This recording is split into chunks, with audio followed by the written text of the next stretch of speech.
In the last video, I was talking in great detail about Mike Tyson. I was talking about how he was the greatest fighter to ever live. Nobody had his explosiveness, his power, his strength, his endurance. And I just took a moment to think about how before, when he was on semen retention for 5 years, how he behaved. He had this incredible paradox about him. He was the most dangerous man on the planet. He was just one punch away from sending another man to the shadow realm. One punch away from completely annihilating another man. He was unstoppable. He was a complete juggernaut. There was not a single man on the planet that could stand in front of him when he was on semen retention. There's a quote that I mentioned in my last video, and he said he restrained himself for 5 years so he could be champion.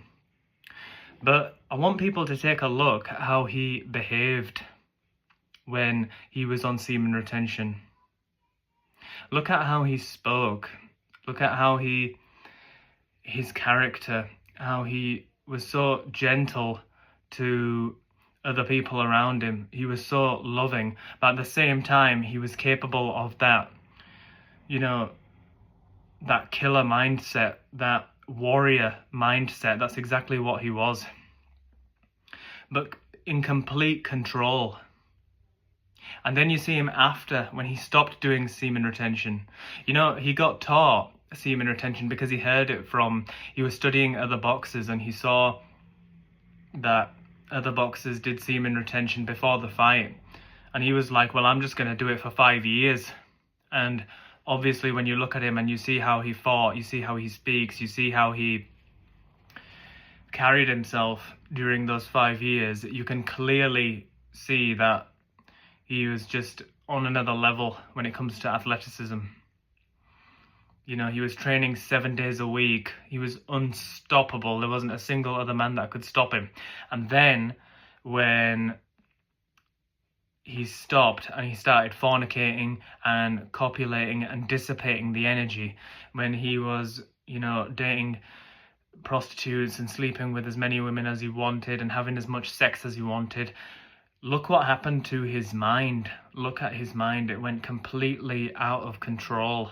The discipline was, you could say that his discipline, in the gym and stuff was still there. He was still in great shape. He was still dangerous. But now he was like out of control, you know what I mean? He was shouting loud, and he was showing like extreme aggressive behavior, and he just went absolutely wild, and he drank as much as he wanted, and he did drugs, and he had as much sex as he wanted. But the mental control that he lost after, that's what I wanted to really discuss on this video. When you are on semen retention, you are absolutely 100% dangerous, but you've got it all completely under control.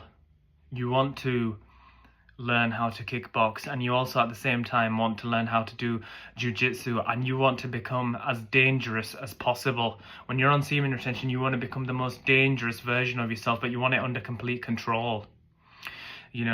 I go back to a quote which is just absolutely incredible. I'm going a little bit off topic here. I just wanted to talk about like how semen retention makes you dangerous, but just going to another topic about self-pity. It was a quote by, I think his name is D.H. Lawrence, and he had a quote saying that, I don't know if this is absolutely accurate, but he said, "I have never seen a wild thing in my life feeling sorry for itself. A bird will fall out of a tree and break its leg, and even in that moment and in its whole life, it has never felt sorry for itself."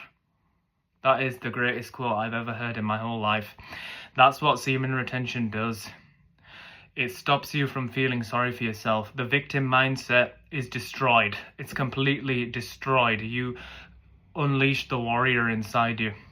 That's what happens on semen retention. The gooners and the depleted kumas and the nutbusters, and you know what I mean, these people are not going to understand this at all. They're not going to understand like this warrior mindset. Like, you wake up, and the crazy thing is when men do semen retention for just 30 days, when they do semen retention for just 30 days, they have this feeling inside that they want to do hard things, but they don't know where it's coming from. It's coming from the seminal fluid. I was reading this really ancient book from, it was like the 1880s or the 1890s, and it's called Regeneration by a man called Sidney Weltmer.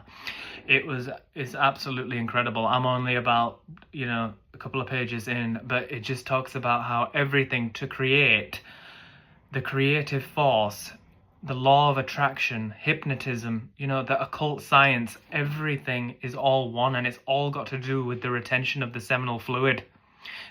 Magnetism, hypnotism, law of attraction, the being dangerous, being a creator, like as a masculine creator, which is we create externally. We take what's in the mind and we create it externally, and it's all got to do with the seminal fluid. It was just absolutely incredible. Going back to Mike Tyson, that's what I want people to understand. When his behavior changed, when he was dangerous still, but now he was dangerous and chaotic. He wasn't dangerous and disciplined, And I really want people to take a look at Mike Tyson when he was on semen retention and then when he came off, and you're going to see like the absolute difference. You know what I mean? And I thought this was a really important video to make for the Kumas and the depleted Gooners and the nutbusters, the people who bust their nuts off every night. I thought that was a really good video to make, because if you don't do this practice, semen retention, you guys are just literally finished. Do you understand? You are never going to become a real dangerous man, and I hope this video does like a lot of good for them. Thank you.